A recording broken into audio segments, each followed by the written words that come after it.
Nonostante sappiamo benissimo che l'SSG10 di casa Novritsch è un fucile out of the box davvero performante, il nostro Marco di MB Custom ha ben pensato di metterci le mani dietro e tirar fuori qualcosa di davvero performante.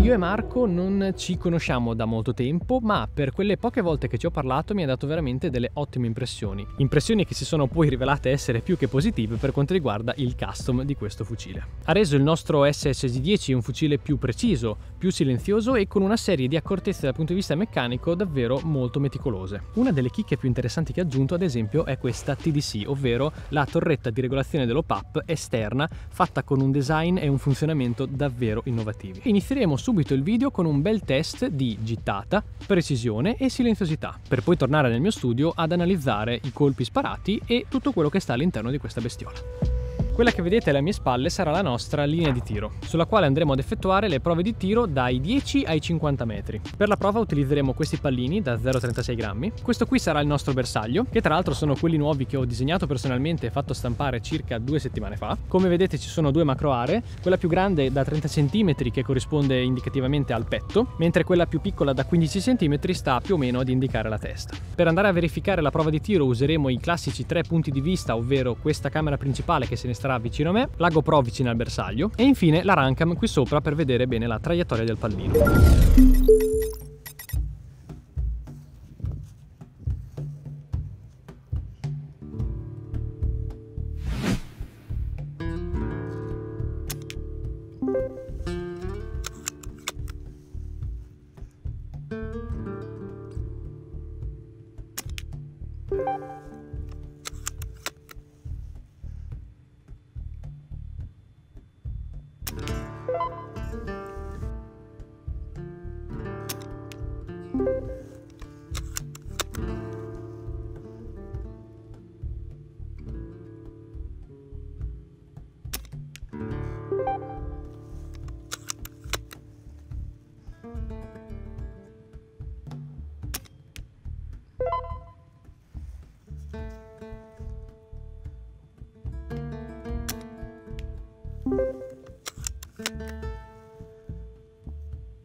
Sono un coglione, non ho portato la seconda batteria della GoPro e mi si è scaricata sul più bello. Comunque volevo farvi vedere che 1, e 2 colpi a 60 metri sono andati all'interno del bersaglio che è da 30 cm e questi 2 invece sono andati fuori con uno scarto diciamo molto simile a quello dei 30 metri. Questo ci fa capire che il limite sostanzialmente siamo noi che spariamo. Alla fine non ho resistito, sono tornato a casa, ho preso un'altra batteria della GoPro, nel frattempo è anche uscito il sole e anche un po' più di vento e ho ben pensato di fare un'altra prova di tiro, questa volta a 70 metri.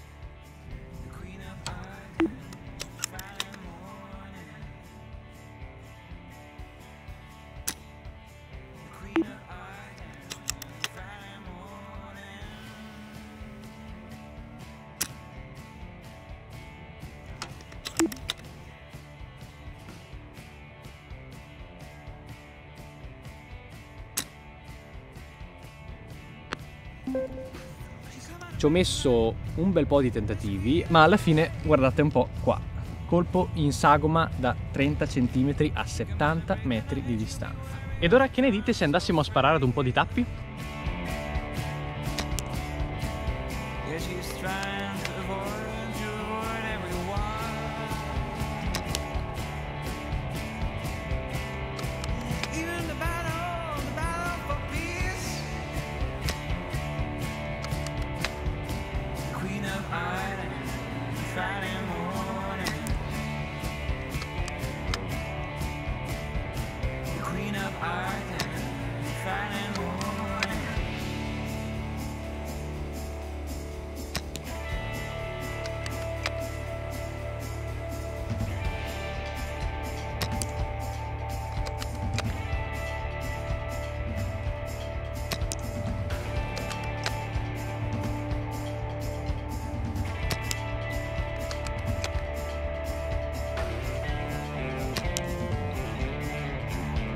Sapete, no, che l'SSG-10 non è rinomato per la sua silenziosità, in quanto la sua meccanica, ma soprattutto il suo pistone, sono belli massicci, belli tamugni, quindi tutto questo fa sì che il colpo in battuta è bello intenso. Ma anche in questo caso il nostro Marco è riuscito ad intervenire anche sulla parte sonora. Andiamolo a sentire.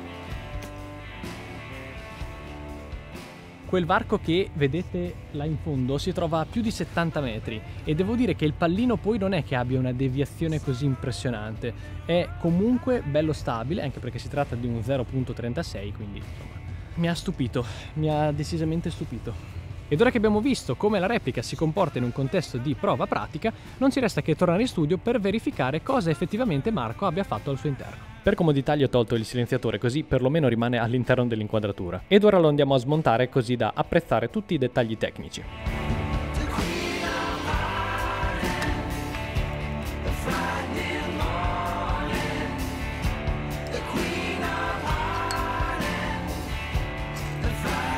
Sul gruppo scatto non sono stati fatti interventi, anche perché è praticamente quasi perfetto già di serie, ed ora analizziamo un po' pezzo per pezzo. Come prima cosa abbiamo una canna in acciaio lavorata e lucidata della Psionic con una dimensione di 303 mm di lunghezza per un diametro di 6.02, come indicato dalla serigrafia. All'interno della camera hop-up troviamo il gommino, questo è sempre un Psionic ed è un modello R-Hop. Si tratta di un gommino particolare che presenta al di sotto di esso un quadratino in gomma che si va ad incanalare perfettamente all'interno della finestra della canna. Quello in pratica funge da pressore ed è proprio questo sistema sistema unito chiaramente ad una canna di buona qualità che ci permette di avere un fucile che spara ad una distanza maggiore rispetto alla media. Non odiatemi, ma preferisco non andare a smontare il gruppo PAP, perché quello che è stato fatto all'interno comunque è frutto di conoscenze e tecnicismi che sicuramente non mi competono, e poi sapete che io sono tecnico fino a un certo punto, quindi se volete maggiori informazioni c'è sicuramente chi ne ha parlato in maniera più approfondita.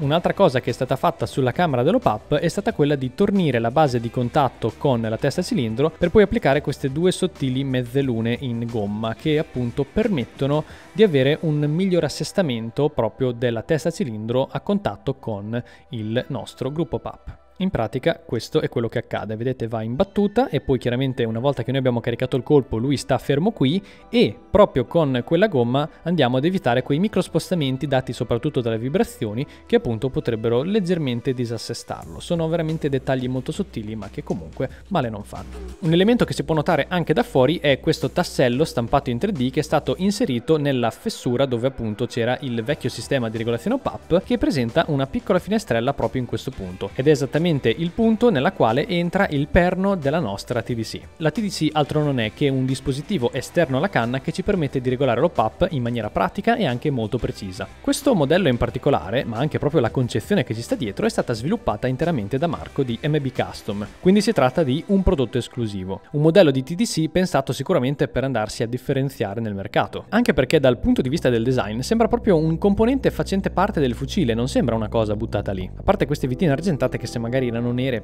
non dispiaceva, ecco. Al di là di questo piccolo dettaglio, la cosa che più mi ha stupito è la sua finitura. E voi direte, beh vabbè, è un pezzo di plastica come deve essere. No, non è così semplice. Questo nasce come un pezzo da stampa 3D e sapete che quei componenti sono spesso molto grossolani e pieni di difetti. Ecco, dovete sapere che Marco si mette lì con la sacrosanta pazienza divina a carteggiarlo e a lucidarlo fino a farlo diventare appunto così. Quando l'ho visto la prima volta tutto avrei pensato tranne che fosse appunto stampato in 3D.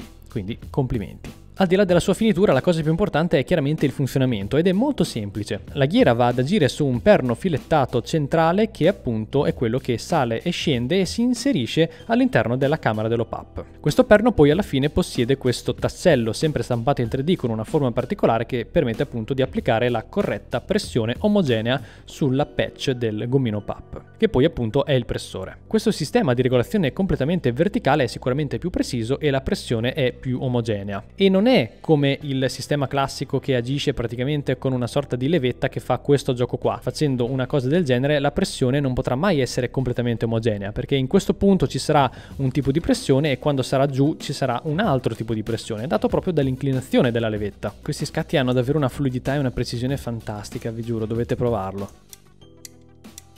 Altro componente modificato è l'anello che si trova qui all'interno, che è quello di contatto tra il receiver e la canna, che è stato decisamente maggiorato, quindi leggermente più stabile di prima. Ed ora passiamo al gruppo aria. Qui troviamo un air brake di tutto rispetto, costruito su misura proprio per questo modello, tant'è che quello di base che fornisce Novritsch non è che funzioni poi così tanto bene. È stato poi rivestito in gomma per eliminare le microvibrazioni. La cosa più interessante in assoluto è il lavoro che è stato fatto sulla testa cilindro, in quanto non è stato semplicemente applicato un pad in gomma al di sopra. Prima è stata scavata, quindi tornita tutta all'interno, per poi alloggiare questo pad in gomma morbidissimo proprio per andare a smorzare la battuta del pistone, ma senza andare a togliere del volume d'aria. Questo è molto importante. E anche la testa cilindro è stata tornita per andare a compensare i volumi dati da questo spessore in gomma. Sul guidamolla è stato applicato questa guaina termorestringente, anche qui per evitare le micro vibrazioni, ed è stato aggiunto anche un piccolo pad morbido qui dietro. La molla è stata ricalibrata in modo tale da far funzionare la replica a filo Joule. Finish! E già che ci siamo, andiamo a dare un'occhiata più da vicino al nostro bersaglio. Non mi ci voglio soffermare troppo, anche perché avete visto già i colpi durante la prova di tiro, comunque semmai ve lo lascio qui così in modo tale che se volete potete mettere in pausa e dare un po' un'occhiata a tutti i vari colpi. Era una giornata molto particolare, infatti all'inizio c'era nuvoloso, poi è venuto fuori il sole e c'erano queste continue folate di vento leggere ma fastidiose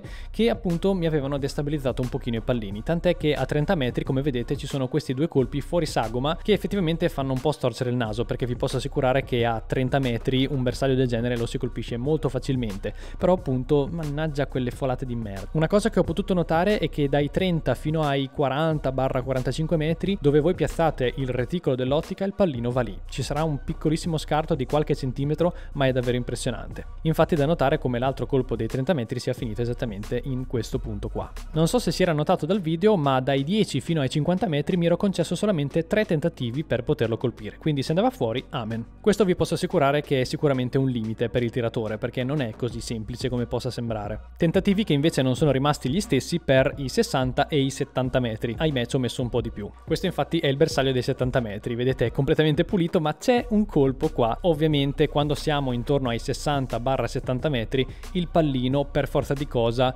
essendo che siamo in aperta campagna, un po' di deviazione ce l'ha, perché c'è sempre comunque un po' di corrente. Detto questo ragazzuoli, spero di non avervi annoiato troppo con tutti questi tecnicismi. Ad ogni modo io sono molto soddisfatto. Vi lascio qui sotto in descrizione chiaramente il link del nostro Marco di MB Custom se anche voi volete personalizzare a questi livelli la vostra replica e appunto far sì che finalmente in Italia con un joule possiamo andare oltre e tirare dei pallini veramente tesi e precisi. Detto questo, noi ci vediamo come al solito prossimo lunedì alle 18 sempre qui sul canale. Ciao a tutti!